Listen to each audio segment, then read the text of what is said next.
Hi buddy, Andy here again. Well, it's pouring hard with rain outside, and as I tweeted earlier, I think this must be about the wettest drought on record. Trying to find somewhere that's fairly bright to make this video, but it's a waste of time, so I've actually had to come into the kitchen where it's fairly bright, but it probably sounds as though I'm in a cupboard.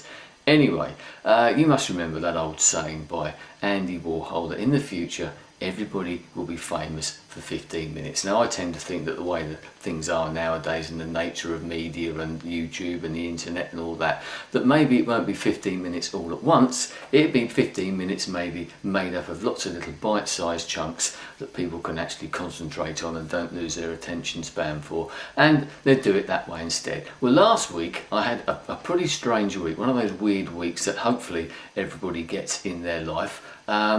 And I had one of my little patches of the 15 minutes of fame. The week started off with a couple of opportunities, one to do with video, one to do with this type of thing, and tied up with when I was in Spain recently and the whole idea for that going to Spain, for those who weren't aware, and all those videos that are still coming out, and I've still got a couple to make, was to make some videos for some friends over there to help sell their property, actually sell it to somebody else, but also to sell it in as much as a holiday rental sort of place as well. And I basically got a free holiday out of that, doing that type of thing, which was very, very good.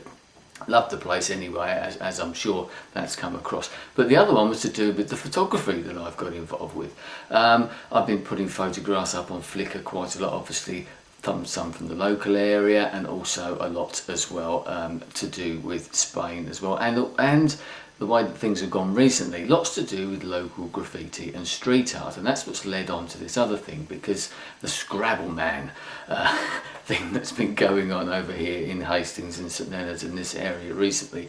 Anybody who's not been following me doesn't know what I'm talking about. We've got a lot of street art, we've got a lot of arty graffiti, if you want to call it that. I tend to think of it more as street art than graffiti. Yes, we get the tagging and the mindless sort of graffiti that you tend to get everywhere else, but we've got a lot of very, very good bits of street art around about by various different people. We've got a Banksy down the road, we've got some pieces by Ben Ein, we've got Stewie's stencils, great horses and badgers and pigs and cats and squirrels and owls all over the place, and lots of other types of things as well. And I've been cataloguing some of those with photography since the Banksy appeared, basically since I got my first camera. Well, that's been picked up, and this sort of Scrabble thing's come about. What has happened, we don't know who's doing it, but around Hastings St Leonard's there are quite a few pieces of artwork that are going up with Scrabble pieces, Scrabble tiles, mapping out specific words and expressions, and put up in fairly prominent places. They're all visible, although they're not always easy to see, if that makes any sense. If you walk around with your eyes closed, you don't look around you, as so many people do these days with earphones on and looking at their phones, etc. You don't tend to notice these things. Well, these have been springing up, and a whole little Twitter community, this is another aspect of it as well, has built up. It's been building up anyway, with all the local like-minded people getting involved and talking to each other, but now we've been sharing this as well. And all the people that sort of do a bit of photography, and we've all been going out sharing these. People have been spotting them, putting it up online on Twitter, and we've all been out and going and getting hold of them. Someone tried to get hold of the media the other day because we thought this was a great little story. It's a great story about a local area, as I said, that's got a lot going for it, but it's always knocked down in the media for all the bad stuff that goes on here. Yes, it happens. Shit happens. It happens everywhere else as well, but it gets reported more in some places than others. We thought this was a great little good news story, showing up the sort of quirky nature of the place and what makes so many of us actually like and love where we live, because it's just that little bit more different, very arty, very quirky, as I said.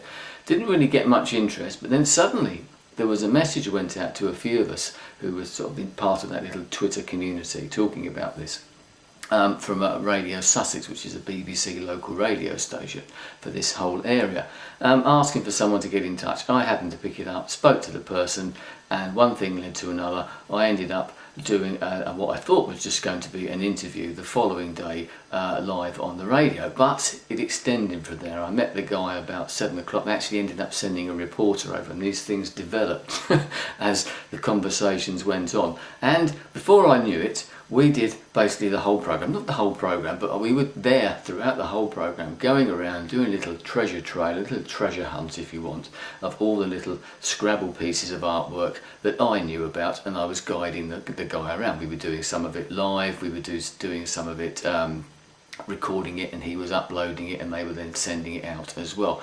It ended up, I only found this out by listening to it afterwards, you know, on the sort of play again, listen again feature, was they actually used this story in the 8 o'clock news as well. And then part of my sort of piece that I did on tape went out with it as well. I was amazed by that, and this apparently is listened to by sort of getting on for 300,000 people, certainly the biggest audience that I've ever broadcast to. Yes, I do other bits and pieces, but you know, even on YouTube there's the potential there for something of millions of people watching. But how often does that actually happen? Very, very few times. But if you get involved with TV or radio locally, especially the big BBC type of things, then you're pretty much guaranteed quite a few people will either see it or hear it. And that's what happened with this, because after we finished that program, and once again we actually ended up finishing the program right up to the 9 o'clock sort of start of the next program, we finished it off amazing, and it just kept going on and on and on, expecting to be there for a 5-minute interview. An hour and 3/4 later we finished the program. Anyway, I was having a meeting, a little cup of coffee with someone to do with the radio station Hastings Rock, and my phone rang, and it turned out it was the BBC local news programme, now the TV news, who wanted to do exactly what I've been doing in the morning, but in the afternoon with a film, you know, film, well, not a crew, but a cameraman as well. Got in touch with another local guy who was interested in this. Once again, one thing led to another. The girl came down, the reporter was going to do it on her own, but then they eventually sent another cameraman as well to get more involved. The story seemed to be growing and growing, and people were thinking, oh, this is quite a good news story.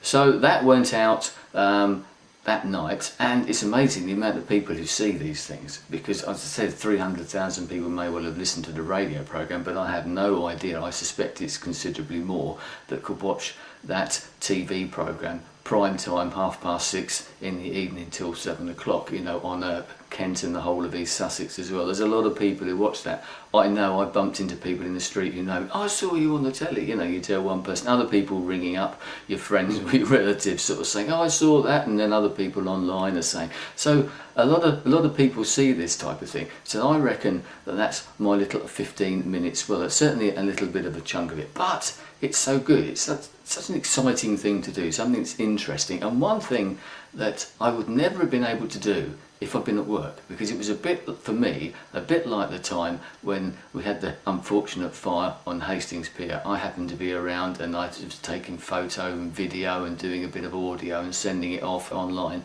and once again the same sort of thing happened then, being contacted by people, your photos getting used, your audio being used, people asking for bits and pieces. But you can only do that if you've actually got the time to do that type of thing. So I'm very grateful for that as well, and it's nice to sort of get a bit of recognition, I suppose, and do something, or when you're doing something that you actually enjoy doing. We see so many people on the TV or radio who have to be there because it's part of their job. I'm doing this because it was a bit of fun.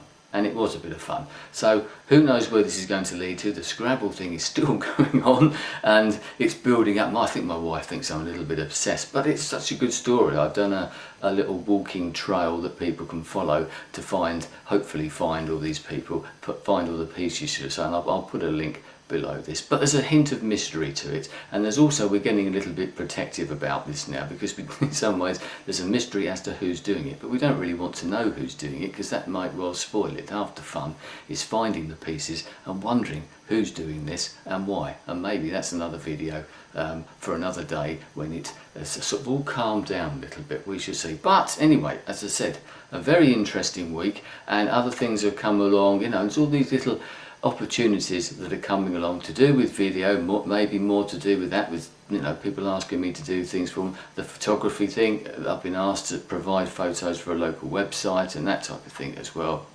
So that all comes through doing this type of thing and having the time to indulge those interests that you might have.